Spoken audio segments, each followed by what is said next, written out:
Toye awa na kombo ya tata ya mwana pe ya molimo mosanto pona ko continuer enseignement na biso oyo to bandaki déjà quand Dieu devint homme, tango Nzambe akomaka motu. Tolobaki bien que Dieu est esprit ndenge Bible lobi, mais Bible sukaki wana te, Bible ke encore plus loin ya koloba ete Nzambe akomaka pe motu. Totalisaki ba exemple wana na ba video oyo eleki soki okutani première fois na vidéo oyo yebake ebandaki déjà na ba vidéo mosusu tozana 1 2 3 4 toyeko koma na vidéo oyo pona ko comprendre makambo tozali kolobawa il faut obanda na ebandeli moye tozonga lisusu kuna ezali te parce que tozokima pona temps tozolobela Nzambe tango akomaka mutu façon na ye ya kozala ezalaka ndenge nini.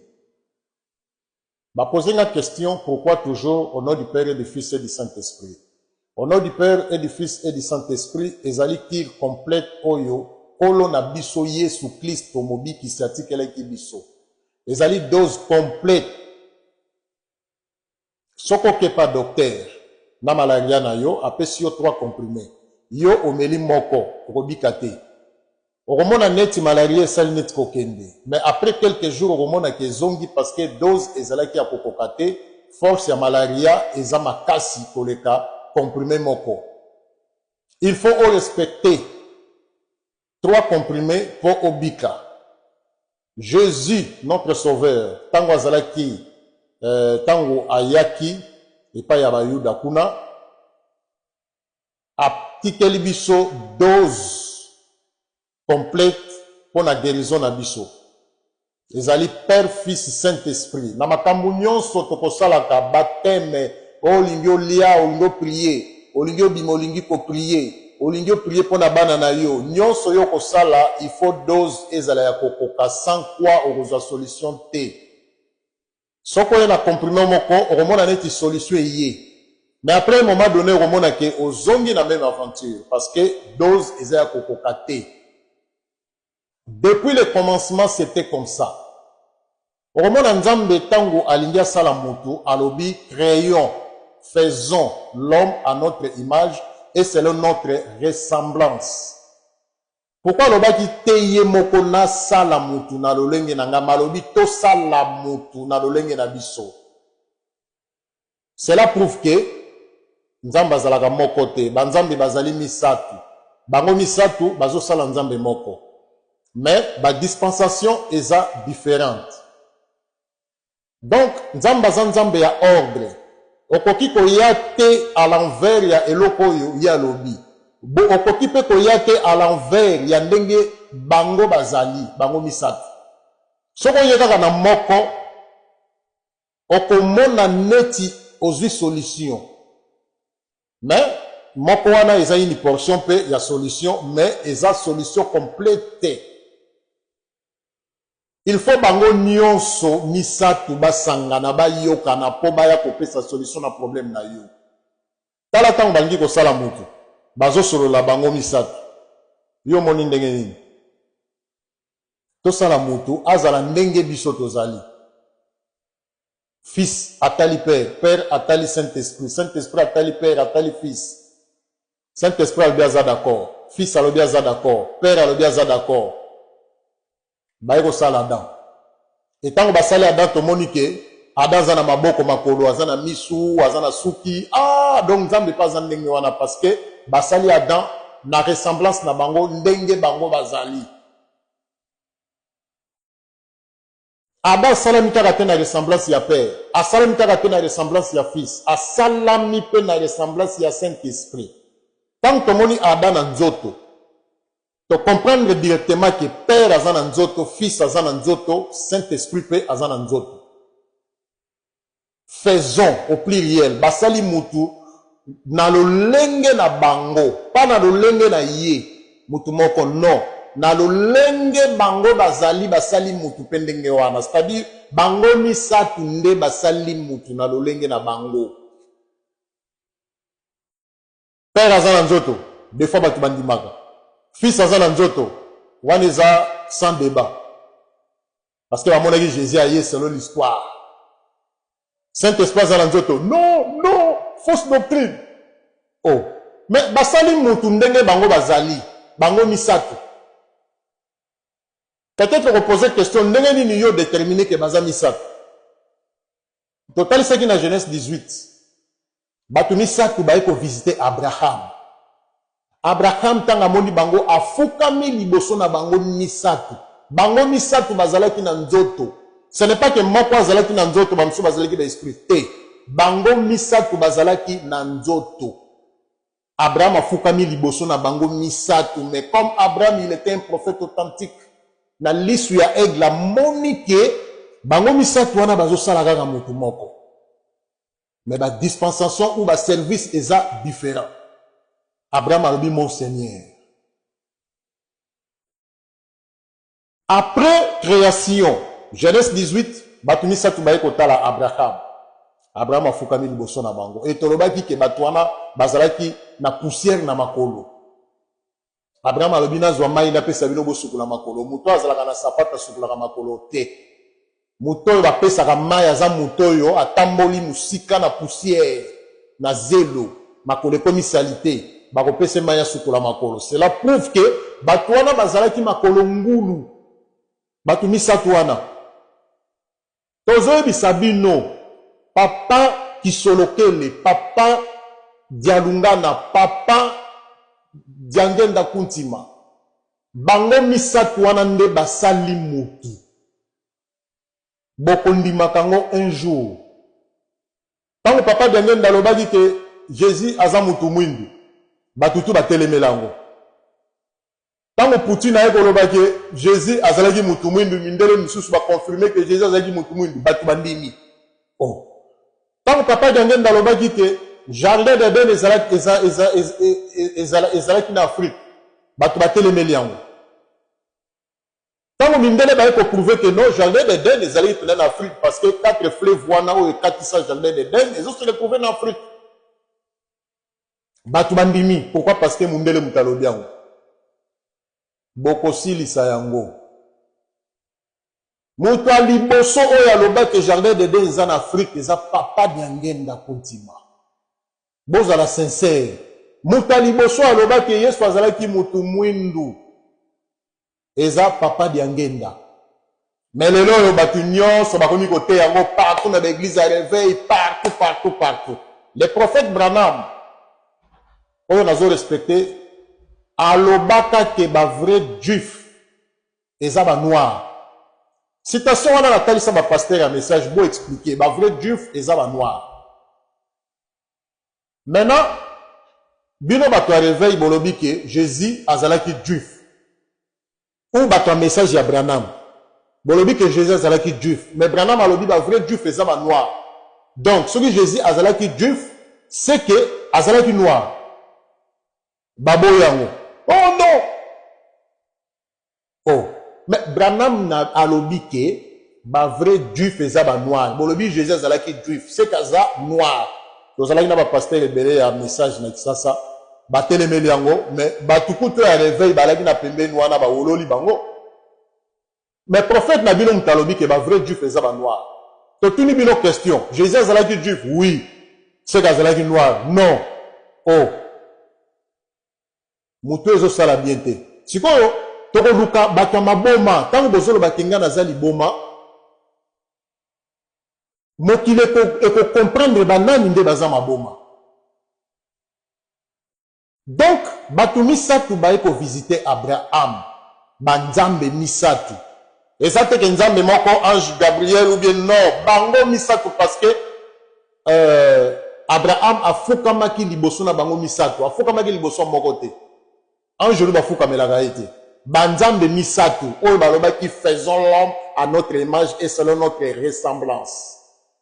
Et comme on a prouvé encore Jésus t'envoyé alobi baptisez-les au nom du Père et du Fils et du Saint-Esprit. Cela prouve que bazali 3 mindele baye ko falsifier Bible, baye ko longola makambo ebele, baye ko bakisa makambo ebele ya lukuta. Yango papa kimbango alobaki botanga Bible boko kanga mundele na liboko, lelo tozo kanga mundele na liboko. Baptisez-les au nom du Père, Fils et Saint-Esprit. Et Jésus ayaki comme fils. Sera dit comme fils, c'est que père azali. Et Jésus est mon corps avant qu'il ne alobi, nazotinde la bino, le consolateur, le Saint-Esprit. De baza 3. Bango anande ba faisons l'homme. Baza 4 T. 1000 T. 5 T. 3. Et Dieu est parfait en 3. Nazotang encore l'écriture moko na Genèse 11, verset 5 à 7. Tango mimiro d'azale kosala tour de Babel. Nzamba sepelaki nango te. Et Nzambe tango azo kitapo a panza tour de Babel wana. Écoutez ce que la Bible dit.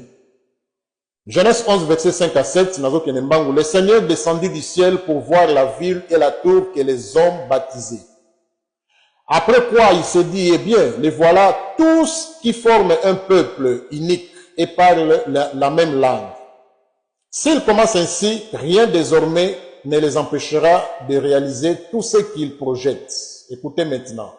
Allons, descendons, mettre le désordre dans leur langage et empêchons-les de se comprendre les uns les autres. Nzambe azoloba toujours na pluriel. Allons, tokei, to. Alite na kei, to. Na pluriel toujours. Azo solola na banzambe oyo. Abazana pembeni na. C'est-à-dire, Père, Fils, Saint-Esprit, bazo solola. Bazo yoka na ndenge bakoya ko panza tour de Babel.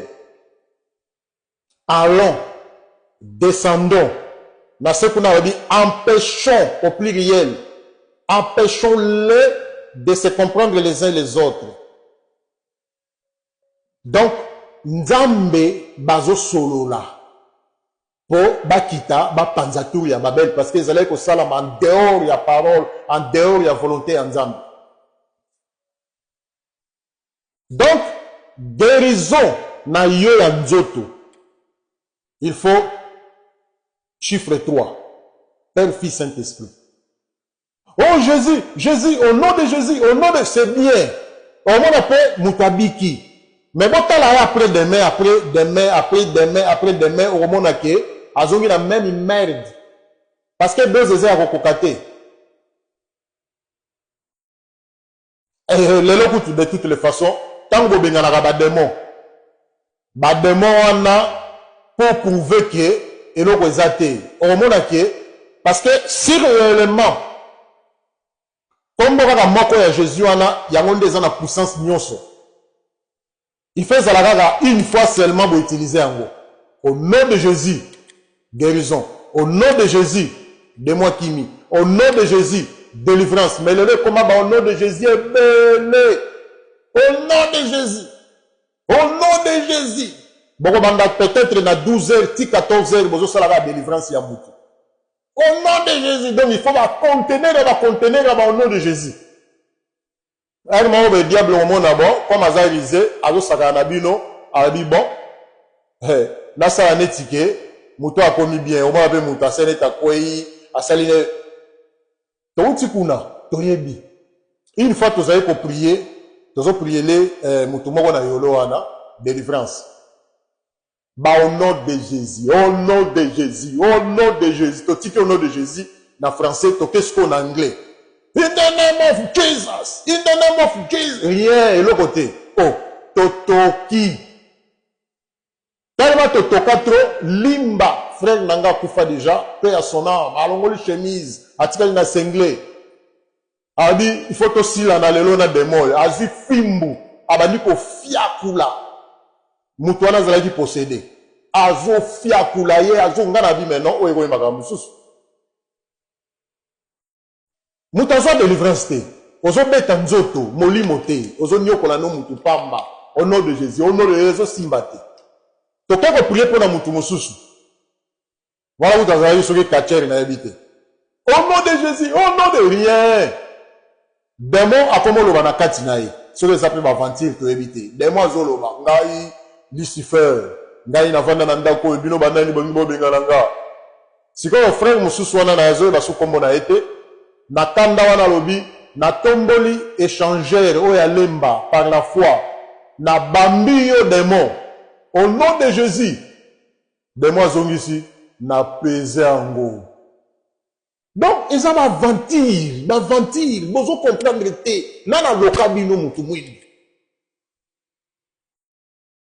Vous comprendre te, banzambe batiki lola, baiko visiter bino na mokili oyo, bavandi na nkamba, bozo finga, ole bo vérifier. Mingi yo bafingi, lelo bazo se retrouver na nkamba, ba changer ba position. Bata brana lebele baza awa na nkamba, nazo ebisa bino. Toza na bango baza koya et puis bamusu bazali. Ngambu nazo yamba bango. Baza na nkamba na ba pasteur, na ba frère, na ba sœur ebele baza awa. Otaka kaka tembe, otaka munoko na musika, yaka na nkamba. Oya omona ke eza ndenge ozali ko penser te. Naza pe mutali boma te, toza bato maboma te. Batu misatu, c'est-à-dire dose pour à la complète. Il faut ces trois personnes-là. M'envoie la misatuana. Il faut ba solo là, on a likambona yo. Pour ba kita, ba ya ko pambola yo. Guérison na yo matériel. Il faut ces trois personnes. Papa Diangenda, papa qui soloke le papa Dialungana. Soki oboyi, okotika la ndenge wana. Mangengenge, bokokoma mapasa, bokokoma photocopie, ya mangengenge, ya bazamba, ya banini, koprier de gauche à droite alors que nzamba vanine na nkamba. Ebele yo nga na bengisi bayaki wana ba problème na bango bazu ba solution, mais sikoyo on a témoigner de peut-être bazana makashi wana. Mais on n'est pas là aussi pour na forcer batu. Tant que zo ba makambo yo, tozolo bango te poto forcer batu bandima. Non. Tozo sala musalo ba pesi biso. On dit te, c'est ton problème. Mais je crois que nazo se pelisa quand même ata mutumoko. Je crois que ata mutumoko aza béni. C'est ça l'essentiel. Et pose à la béni pour comprendre, il faut en élément. Si vous avez un finga, on peut critiquer. Parce que dans mon kili, tu as full mélangé. L'enfer est sur la terre, le ciel aussi est sur la terre. Tu as la terre qui est dans Nzambe, non. Même dans Kamba, Nzamba vandi dans Kamba, Satan pas vandi dans Kamba. C'est pourquoi on monte ma Kamba ma B et Zali, ma Kamba là on peut Zali parce que bana Nzambe bazawana, bana ya Satan peut bazali. Si on monte un moro kimbaniste sali, et ça va kimbaniste nyo sauté. Yebaka ke mutuana peut-être aza mutu ya l'autre. Mais batuneti biso malgré toza batu ba ime toza parfait mais tozo ça l'effort toza la correct. Toza full mélangé. Parabole ya Jésus. Livré na blé. Boye biango. Ba disciples zale ko tumisa bango parce que blé est étouffé. Na livré. Livré zale ti banzube boy. Ils ont étouffé blé. Bah, ici Jésus, mais toya kolongola livré parce qu'ils ont étouffé blé. Jésus a dit non. Tikabako l'ensemble. Tinata ya moisson. Tinata ya laïswa. Wanande toko séparer bango. Mais pour le moment, tozoko l'ensemble na batamabe. Na ba église nyonso wana ba réveil, ba église nyonso wana nyonso boyebi na bo tanga ba kombo. Ezala ba musulman, ba réveil, ceux qui wat. Satan qui est dans la visite kuna. Akendane na ko visiter bango asakaye na bango zombi. Na akande ko lala pena awa na nkamba parce que nzamba zawa. Satan ko tika vérité. Nzamba zawa, l'enfer est sur la terre, le ciel aussi est sur la terre. Toza awa na nzambe et puis Satan peut azali. Bana ya nzambe bazali ya Satan peut bazali. Osarani peut moniam. Toza full mélangé, livré na blé. Tozo kola ensemble. Soko li version anate, komelanga, na otindelo yango, pour na to gagner temps. Normalement, vous toza makambo, fallait to lo balelo te, mais, ndenge yega kabongo, je crois que Nzambe a dirigé biso ndenge wana. Donc, pour la guérison na le matériel, pauvreté, latinzoto, batu misatu wana. Nazolo bango avec expérience, j'ai 55 ans d'âge. Et 55 ans d'âge, on a 55 ans d'expérience na kimbango. Bato ba yebi ngai tang nazala komitu na ba question nazo poser pas de question de gauche à droite, parce que Mouto aye la kanga, bimé la kanga, azo répondre na ba solution nanga, des fois nazo prier, au moment aye, moi nanga na répondre na makambo sengi, et puis zo kende correct. Soka la bi ke na répondre, nazo mon nango na misu. Mouto aye ko visiter ngati na Canada, nazalaki toujours na message ya Branham. Nazalaki toujours pasteur na message ya Branham. Mais azo ya toujours. Tant on a commis na Canada na souffrir, même ko bala na ngeza laki pasi. Moi si nanga za témoin ba pe ba yebi. Bato yo ba yedenga na mariage nanga bazali, na yo ka soni te po na tanga ba kombo na bango frère Patrick, sœur Yannick, mon frère Jimmy Congolo pasteur. Hein, mes respects ba ze belé et belé ba frère